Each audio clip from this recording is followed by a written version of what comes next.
The letter is addressed to the Honorable City Mayor, Madam Chair.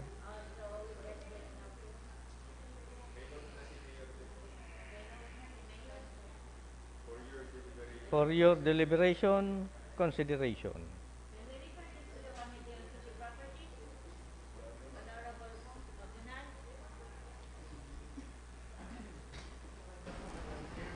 Office padagos kaning by the time na mag-call ang city property siguro ning legal opinion. So we refer this to the city legal officer?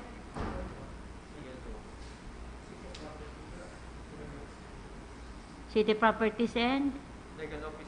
Legal officer. Okay. So we refer this to, okay, Honorable Del Castillo. The Mayor, Madam Chair, to do the necessary thing with regard to the rescission of the deed of use of right. We have already given the Philippine Arts Association more than enough time. In fact, this matter was already taken up during the previous Sanggunian. But they have only responded when the Mayor had already sent the Philippine Arts Association of the letter rescinding, informing them that we are rescinding the deed of use of right. And another thing, Madam Chair, they are not a party to the case between the city and the Marianos. So I'm just wondering why they have mentioned that in this letter. And also, Yes. they welcome any court case. Yes, Garubaga. so we are welcoming whatever action that, in the first place, their right only emanates from the rights of the city. Because if not for the use of right, they have no right to occupy that particular or parcel of land owned by the City Government of Naga. So I'm just wondering of this letter of the Philippine Arts Association. Arroganting maray si gibukan surat, Madam Chair. So I think since we have already issued the necessary authority to the Mayor for him to make the necessary steps in the rescission of the contract or rescission of the agreement, I believe, we should wait for the action of the Mayor regarding this particular matter. Ako sabi mo Anyway, man the Office of the Legal Officer is under the Executive Department. So we'll just wait for the action from the Office of the Mayor, Madam. So, but we refer this to the city legal officer for legal comments I and think also the the Mayor. city properties? It's the Mayor, Office of the Madam Mayor. Chair. Okay. So we refer Because the this. Mayor is under the legal City officer legal is under officer. the Office of the Mayor. Okay. So this matter will be referred to the city mayor? Yes, Madam Chair. But I think the letter is addressed to the mayor? Is the letter addressed to the mayor? Yes, it's addressed to the Yes, city it's mayor, and the addressed to the mayor mayor. said for our deliberation. Yeah. There's no report yet from the Mayor with regard to the authority we have given him. So, siguro dapat iguan formal communication from the Office of the Mayor with regard to the authority given by the Sangguniang Panunsyo with regard to the rescission of that contract of use of property.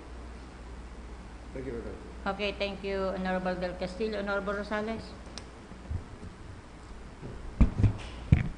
Since there is already a note from the mayor asking us to deliberate and consider any action on this matter, sa hiling ko kay Madam Chair, malinaw man sa letter that they do not want to comply with the demand of our city mayor in the letter dated July 21 to vacate the premises. So I think we have lawyers here in the Sanggunian. I think the proper action is to file an unlawful detainer case against the Philippine Nurses Association. And if necessary, we grant the authority to our city legal office for our city mayor to file the necessary unlawful detainer case, since they do not want to comply with our demand to vacate. Thank you, Honorable Rosales, and also as stated by the Honorable Del Castillo, ano ta nakalaog pa iniyo itong Mariano case? Ano ta ito ang pigsa-site ninda? Honorable Del Castillo? Yeah, that's why we'll be waiting for communication from the mayor because we've already given him the authority. That authority includes other actions which is necessary so that that property will be returned back to the City Government of Naga. That includes filing of the necessary case in court, and if the mayor needs that particular authority, then he can come to us, and we will give him the necessary authority in filing the appropriate case in court. So we Thank you, turn Madam. this to the City Mayor with the comments raised by the Honorable Del Castillo. Honorable Del Rosario? Thank you, Madam Chair. Aputo ko lang, Madam Chair, part lang kang discussion ta. Si committee nagdangog kang kaning Philippine Nurses Society. I think si committee ni Sergio Perez, kung during the committee hearing, appropriately serve man notice si PNA. Then kung nag-attend sila ka meeting o dai, para at least maidugtong talang sa discussion na ni Madam Chair. Just to observe yung right maninda sa Okay, thank you, Honorable Del Rosario. Honorable Perez? At the time that we were transmitting our communication to the Philippine Nurses Association, we cannot determine kung si mga incumbent officers at the time. Mayo pong nag-receive kang sa tuyang communication and nobody answers us kung si na ang mga officers or the responsible officers, especially ang presidente kang organization. Ngunyan ko lang naaraman na igwa palang sindang, ngunyan lang sindang nagsimbag after that we have authorized the mayor to make the necessary action after we recommended for the revocation of the usufruct agreement.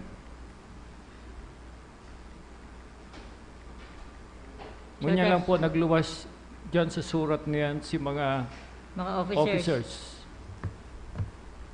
Mga officers.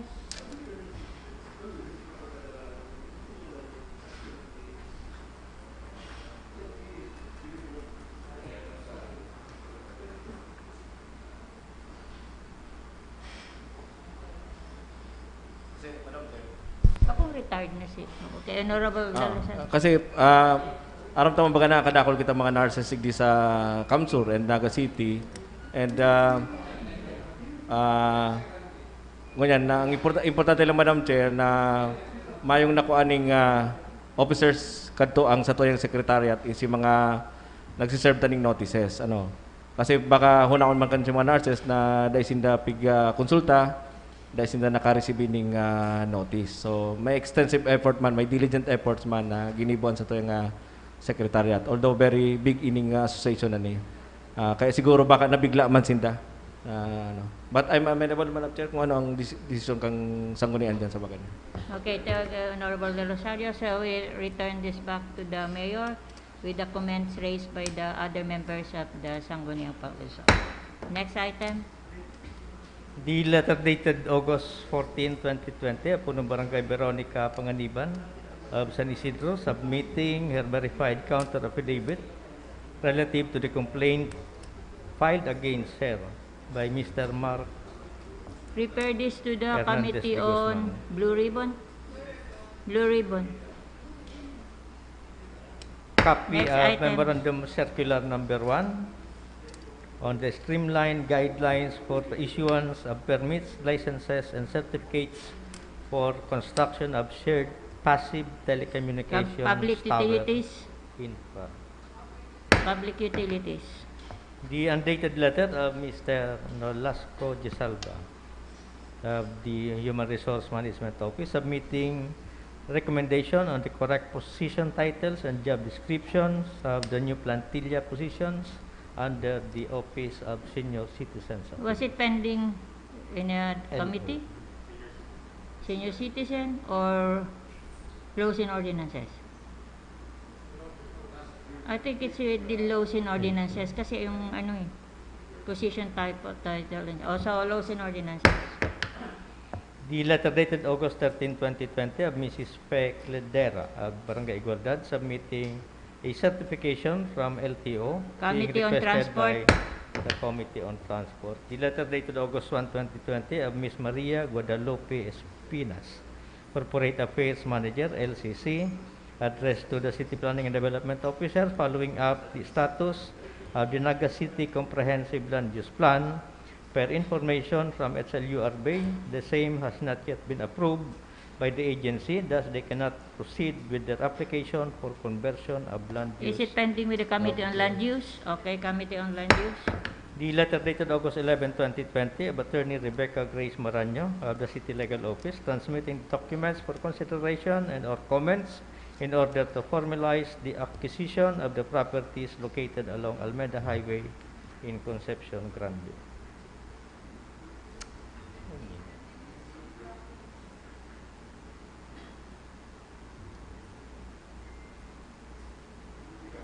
Was it pending? Is it with the DKB? It's with Committee on City Properties. The letter dated August 12, 2020 of Ms. Evangeline Alinday, Project Coordinator Makawili JC Foundation, submitting the lacking documents in connection with their application for accreditation. People Empowerment? Is it pending with your committee, Honorable Rosales? Madam Chair, hindi po kayang tigpasak ang Makawili. May kulang pa. So if we will refer this to the People Empowerment, may man iti-take up dahil the request to submit the accreditation of the Homeowners Association by the HLURB is not yet submitted. In the last committee report, that was one of the required documents by the committee prior to their accreditation with the city government. So may I suggest that we put this on hold and return this to the Sangguniang Secretariat bago i-take up sa committee. So, Okay. On. This will be the secretary is so instructed. Next item. The proposed ordinance of the Honorable Lucilito S. L. Rosario, co-sponsored by Honorable Hildy Rosales, Honorable Mila S. Arroyo, and Honorable Elmer S. Valdemoro, establishing the Naga City Community Employment Program and providing funds for the purpose. Honorable Del Rosario.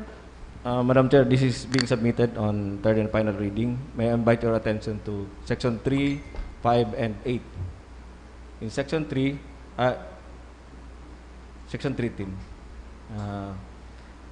Tintin, pakibaba mo na. Letter H, this is the concern of yung time. Letter J, it is desired that a qualified project shall commence implementation not later than 30 days, reckoned from the time of submission of documents, processing, and approval of the city mayor.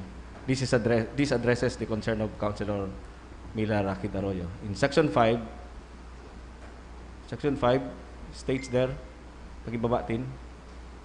Sige pa. Pakitaas. Okay.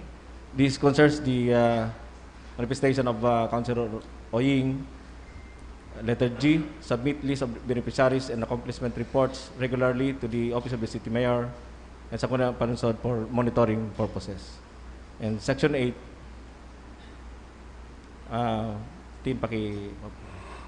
Letter A, yung order of priority. Priority of which shall be extended to those who lost their jobs because of the pandemic. And letter F, concerned by Councilor Valdemoro, member of the PWD is able-bodied and willing to work. So these are the inputs coming from the other members of the committee. So Madam Chair, on third and final reading, I move that we approve the proposed ordinance. Any second? Second. Second. Do you have any comments? Honorable Baldemoro. Madam Chair, I am seconding the motion. May i-change lang po ako on Section 7. Member of the PWD, qualified and willing to work. Haliw na po ning able-bodied. Oh, ito. Member Qualified. of the PWD, qualified and willing to work. So that will Instead be a of the correction. able-bodied. Okay. Yes, yes, Honorable Del Rosario. Okay. Honorable Miller Kidaroyo. That the section, can we go to the section? What section? Yes, that section where those lists appear, section 8. Okay. Section 3. Qualified, let me see, beneficiaries. If we will list if we will present the list as it is presented, it will appear that one of the qualifications is that they should be PWD. Was that the intention? That to be qualified, you have to be a PWD? No, one of the, siguro pina-include lang siya. Can you, pakitaas? Yes. That's inclusionary provision, Madam Chair. Baka One of the yes. standalone provision. So they may be PWD, but still qualified and willing to work. So,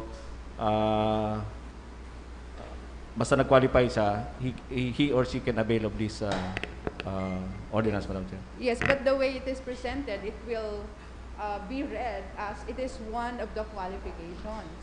What was our intention in including that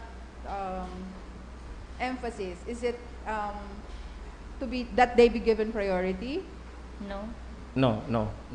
Kasi the way it is Commander. presented, it appears na dapat member siya kang PWD sector so that he can be a beneficiary. Okay, Madam Chair, I'm willing to make it as one sentence additional paragraph. One sentence additional paragraph, not as a qualification for the... Yes. So what will be the relevance of the PWD mention? Will it A be PWD member may also apply provided that he or she is qualified to work and willing and able-bodied. So bako siyang dahil sa magiging qualification duman sa ano. Kasi Pero baka man siya include whether siya. we say that they will apply or not, unless the ordinance disqualifies them, it is presumed that they can apply. Baka ang gusto ta is taon ng lugod priority. Diba? Kasi otherwise, there's no need to mention. Kasi kung di man sinta specifically disqualify under the ordinance, then it goes to reason that they can in fact apply and will be granted if they are qualified. So ano yung purpose kang pag-mention ta sa INDAC? To give them priority or to say that to say that They will not be nothing excluded. Yes. That they that can, but data kay ang kaipon sa biyon kasi data man talaga sinta pwedeng Data i-exclude. man pwedeng There's a i-exclude. law that qualifies them kung qualified sinda. So what do we really want? To give them priority? No, I think the proposal of Councilor Elmer is that we state there specifically that they may also apply, but not to give them priority. okay, can but we ask not- the Honorable Baldemoro why he included that? Thank you, Madam Chair. The intention, Madam Chair, is for the inclusion of a PWD in the project. So, my suggestion is to include a provision in that ordinance that any project that will be done in a barangay, there is a chance for a PWD to be included, not as a priority, pero ang intention ta po, at least in any project, there is a PWD to be included as workforce. Honorable Mike, Yes, further question? I think that can be done by saying, Madam Chair, that members of the PWDs are encouraged to avail of this program, are particularly encouraged to avail of this program. Kasi parang it goes without saying po kaya that if they apply and they are qualified, they should be granted. Di po ba? Yes. Okay, Honorable Yeah. Del Thank you, Rosario. Madam Chair. I am willing to put in there to reduce it in another paragraph that they also encouraged to apply. Yes. Thank you, Maybe Councilor. that is much better than, hindi kaya, I get the point of Honorable Mars, nagaro may exclusivity or may ipa-prioritize, which is not the intention of the Thank you, Madam. Honorable Baldemoro. Okay, thank you, Honorable Del Rosario. So, On motion, I move that we approve the said ordinance, Madam Chair. any second? Okay. Approve. Next item.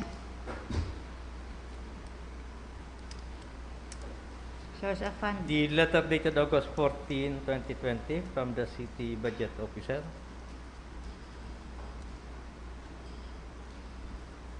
The source of With fund for respect the to video conferencing The techniques, video conferencing. which was proposal. presented last session by Mr. Raul Oliver. Okay. Honorable Baldemoro, Committee on Rules. o Committee on Rules. Committee on Rules. So refer to the Committee on Rules. Next item. The report of the joint hearing conducted by the Committees on Housing and Settlements and Land Use. Committee on Honorable Mila S. Tiraquidaroyo.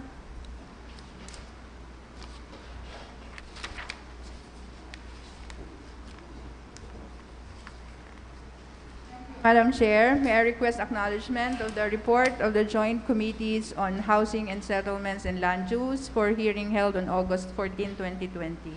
Your report is acknowledged. There were 3 items treated jointly, Madam Chair, and 4 items solely by the Committee on Housing. Item number 1, letter dated July 29, 2020 of Engineer Alexander N. Canning, Acting City Engineer, forwarding the draft Memorandum of Agreement by and between the City Government of Naga and the Metropolitan Naga Water District for review and appropriate approval to ensure the interconnection process and turnover of project. May I move directly to the disposition, Madam Chair? Okay, may proceed.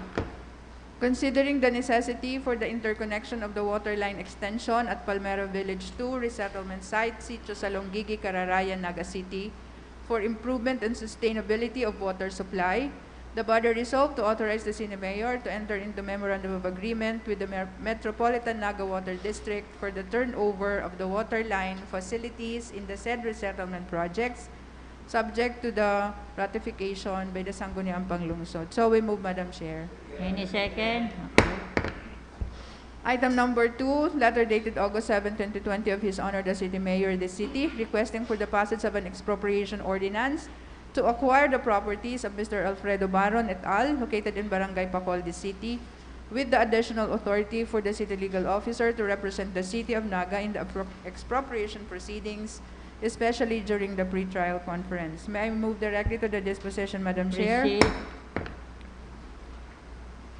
The body resolved to recommend to the Sangguniang Panlungsod to return the letter of the City Mayor informing as follows. Number 1, the letter offered to buy the subject properties must be addressed to all the landowners thereof, specifically naming each of them and duly received by them. Number 2, the refusal of the landowner must be clear, and the person making such refusal must be indicated and his or her signature duly affixed in the document expressing such refusal.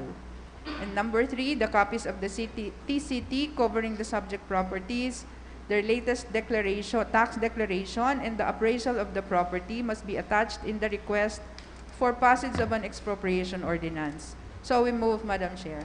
Any second? Item number 3, letter dated August 7, 2020 of Engineer Rolando Campillos, requesting for the ratification of the attached copy of the joint venture agreement entered into by and between Enjoy Realty and Development Corporation and the City Government of Naga. May I move directly to the disposition? Proceed.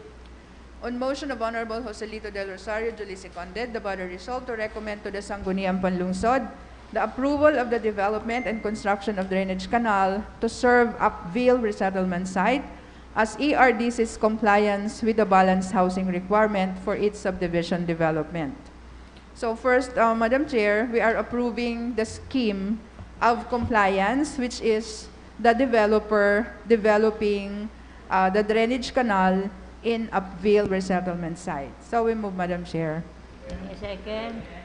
Second disposition, due to the absence of the necessary document that effectuates the agreement between the City Government of Naga and ERDC, that the constructed drainage canal in Upville resettlement site constitutes as ERDC's compliance with the balanced housing requirement for ERDC's subdivision development, the committee further resolved to recommend to the Sangguniang Panlungsod to direct the HSDO and the City Engineer's Office to submit within 5 days from receipt thereof the appropriate document on the matter. So we move, Madam Chair.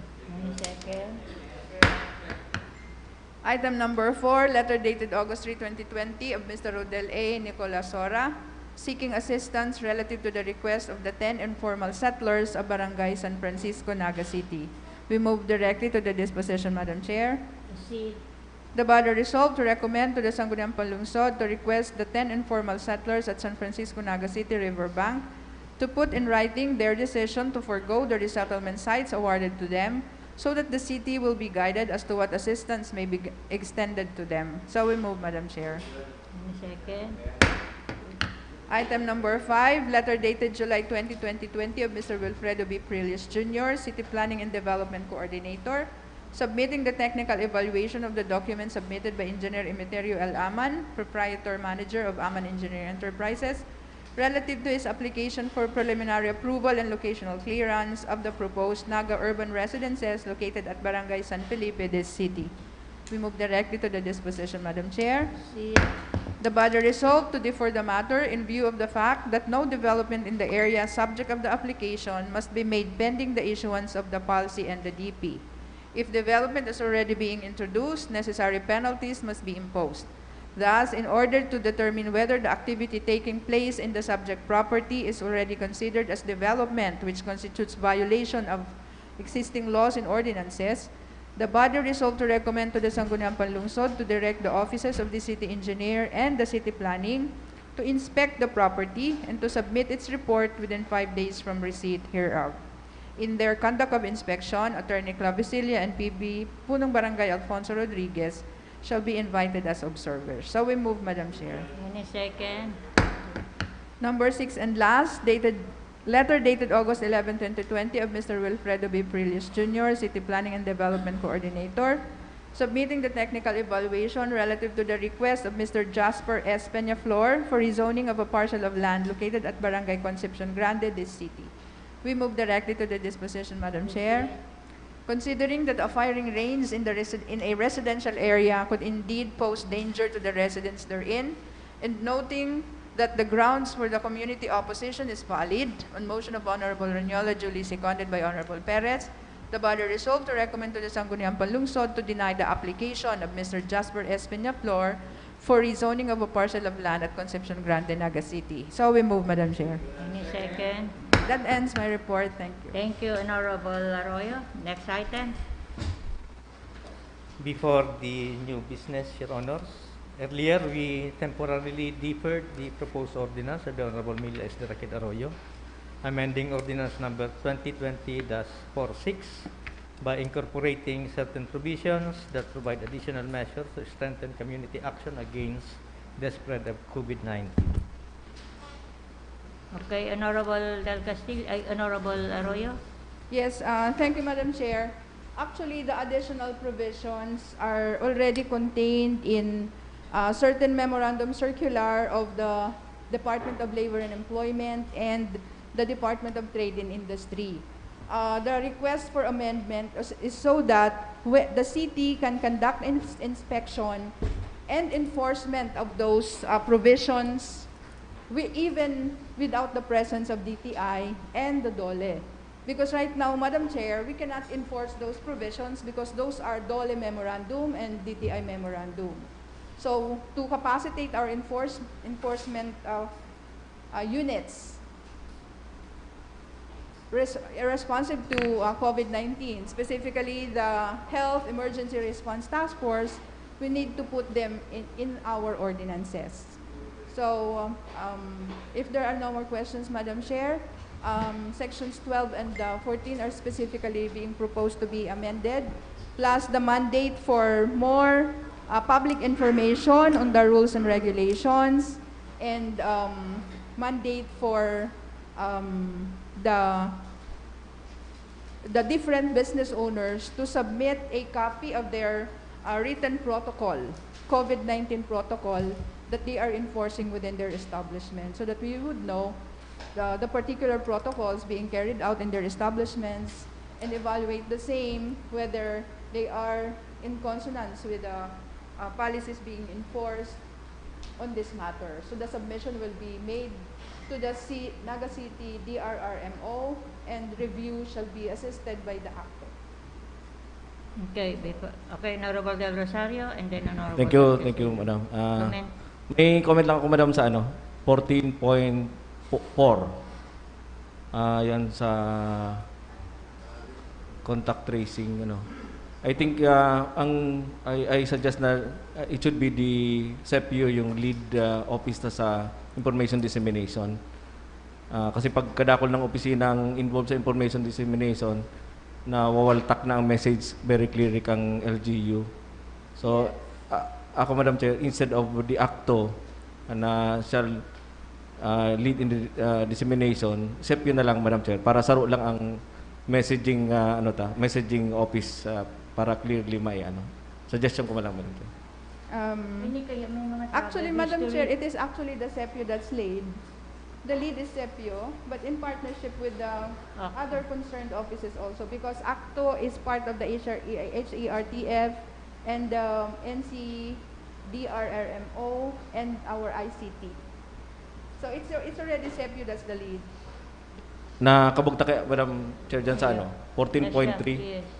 shall be designed and disseminated to the public by the ACTO. That's already been amended. Is that the latest one that was submitted? There's a later version, the one that I sent to the members, Mr. Secretary. That's not the later one.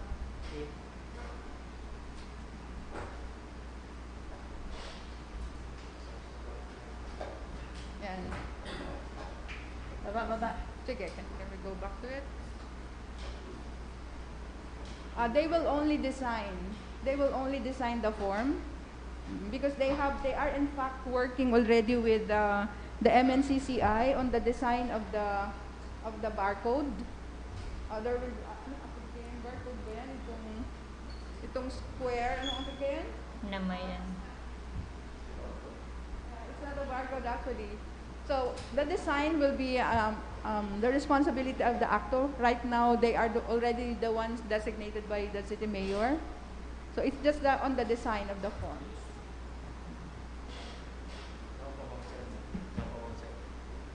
Yes.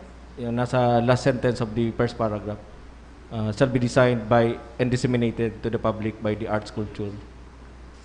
Nakabugtak pa kaya, ma'am, si To formulate, it shall be designed. last phrase of the first sentence. Yes, the forms. Just the forms.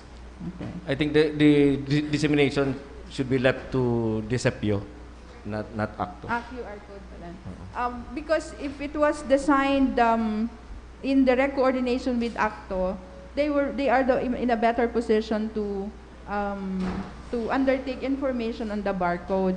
But on the information on the ordinance itself, it is the CEPIO. It is kasi with Yes. regards to the tourism Yes. aspect of Yes. of the ordinance. Tourism aspect kasi siya, di ba? Already responded. Yes. Okay, and Honorable Del Castillo still have comments? I have just some reservation on section 12.1. Section 12. Point. 12.1 is remain as the same. Yes, in our isolation, on the isolation facility.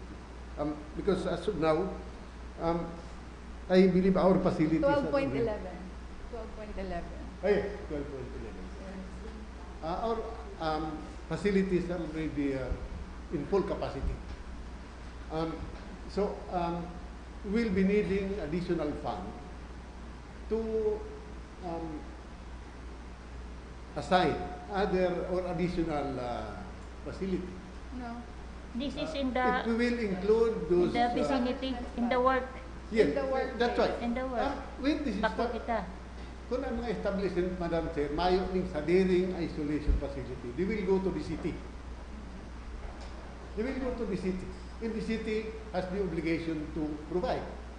So, pag na kayo ng sitwasyon, well, shall be, sa'yo na kita makuha ng pundo para magpara-dagdag ng isolation facility. Remember na ngunyan, Madam Chair, di nga nakakakandak ng swabbing test dahil sa kakulangan ng kit. Earlier ay naaraman ko na bako na igdis sa ligas pipig. Tacloban. Si swab exam. Sa Kakandak ang Tacloban. examination. Kundi dumano sa Tacloban. Pag-aral yan ang sitwasyon, sige ang dagdagan sa tuyang Isolation. dapat i-isolate. And there will come a time na mayo na kitang pwedeng mugtakan. So, we will be needing fund for that particular activity. Saan kita makuha ng pundo for that? Yes, Madam Chair, thank you for that comment from Councilor Del Castillo. Actually, the perspective here is not really to provide an isolation facility. The perspective is when an employer observes or finds that an employee is exhibiting these symptoms. Kasi ang symptoms po kang COVID is flu-like. They are flu-like symptoms. Pag na-observe niya or naaraman niya na ang sayang empleyado nag-exhibit, dapat dadarahon niya sa particular room. Dahil niya po papapulion. Kasi kung papapulion niya po, dahil ta na maaaraman kung anong mangyayari duman. Magpa-check up ba yan or dahil? So, Pwedeng magtula. dapat ma-arrest na po sinda duman, right, kung sumapugulan, ang possible na pwedeng mangyari kung talagang positive itong tao. So, obligation po kang employers na pag nailing niyang may mati, dahil niya papulion, ilaag niya sa sarong isolated room, no? Siguro, maglaag lang siya diyang kuro-kurtina, no? Sa sarong corner kan sa iyang establishmento. Maglaag siyang kuro-kurtina. In fact, na-observe ko na yun, Madam Chair. In fact, I was inspired because there are establishments that's already doing it. Niling ko igos sindang isolation room. Masadit lang na espasyo, and kaya lang, dahil ko aram what happens katong nilalaag na ninda duman. So, what we are providing here is, pag nalaag ninda sa isolation room ang sa indang empleyado, mahagad sindang assistance, mahagad sindang medical assistance para siguro mai-immediate swab test, no? Mahagad po sindang assistance kasi in fact, iyo po sa sarong reklamo, there is one hospital. In fact, hospital po, no, na-receive ta ang reklamo. There's one hospital na itong empleyadong nag-exhibit ng symptom, pigpapuli niya. No? Ang nangyari lugod, ito pala, Madam Chair, positive pala ito. So, dahil taaram kung si mga kaibanan sa harong, nahawa na. No? So, this is not so much, the provision of the isolation room is not so much an issue of expenditure. It's an issue of a strategy na immediate na makaka-respond po ang employer at the employment site. No? So, bako po siyang, it's not an issue of expenditure. And in fact, it's already being done. Bako siyang, it's not, bakong perspective na ma-provide isolation facility, but an isolation room where an immediate response may be administered to an employee exhibiting the symptoms. So I hope I've answered the query of the Honorable Del Castillo, Okay, Honorable because Del that's not the perspective at all of this particular provision. Okay, Honorable Ranyola, you were raising your hand. Yes, I agree with the Councilor Maestra Kidaroyo. It's not only the obligation, but it's the moral obligation Of of the the owner or the manager of an institution na i-isolate niya while maybe asking for medical Hell. attention. Okay, thank you, Honorable Ranyola. So, make the motion, Honorable Rocky Daroya.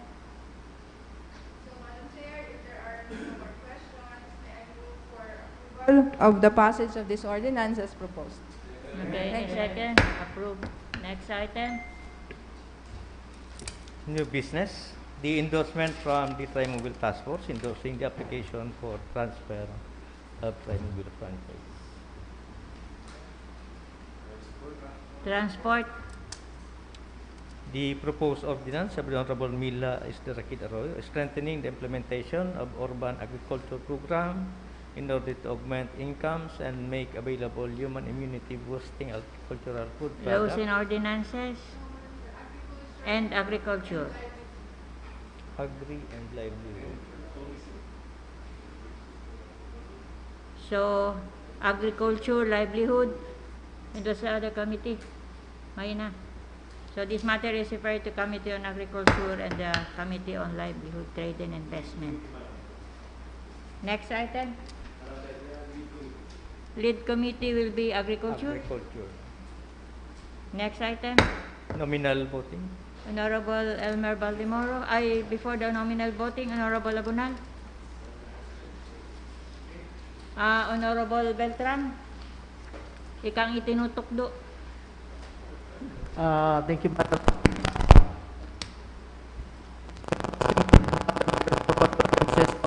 No. Grande. Halat. Ano?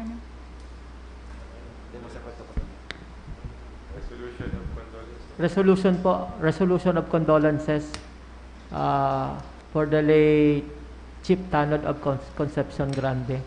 Okay, enjoyed in collective motion. Okay, any other matters before the nominal voting? None. Honorable Elmer Baldemoro. Thank you, Madam Chair. Madam Chair, may I move that all the approved resolution and ordinance be transferred to nominal voting and approve the same. Any second? Approved. Next Motion item. to adjourn, Madam Chair. Any second? Session is adjourned.